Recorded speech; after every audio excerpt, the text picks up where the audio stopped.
پھول پہ بیٹی کیا ڈھونڈتی ہے شہد کی مکھی کیوں آتی ہے کیا کام ہے گلزار میں اس کا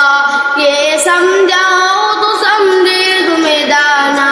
بے وجہ تو آخر آنا نہیں اس کا ہوشیار ہے مکھی سے غافل نہ سمجھنا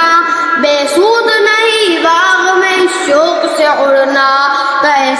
کرتی نہیں کچھ کام اگر عقل تمہاری ہم تم کو بتاتے ہیں سنو بات ہماری کہتے ہیں جیسے شہد وہ ایک طرح کا رس ہے آوارہ اسی چیز کے خاطر یہ مغز ہے رکھا ہے خدا نے اسے پھولوں میں چھپا کر مکھی اسے لے جاتی ہے چھتے میں اٹھا کر ہر پھول سے چوستی پھرتی ہے اسی کو یہ کام بڑا ہے اسے بے سود نہ جانو مکھی نہیں کوئی نعمت ہے خدا کی ملتا نہ ہمیں شہد جو یہ مکھی نہ ہوتی ہر پھول سے چوستی پھرتی ہے اسی کو یہ کام بڑا ہے اسے بے سود نہ جانو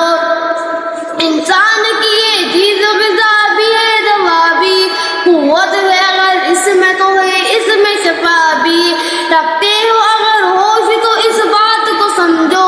کہ تم شہد کی مکھی کی طرح علم کو ڈھونڈو یہ علم بھی ایک شہد ہے اور اس شہد کے جیسا دنیا میں نہیں کوئی اس سے مظفر ہر شہد سے جو شہد ہے میٹھا وہ یہی ہے کرتا ہے جو انسان کو توانا وہ یہی ہے یہ عقل کے آئینے کو دیتا ہے صفائی یہ انسان یہ شہد ہے انسان کی وہ مکھی کی کمائی سچ سمجھو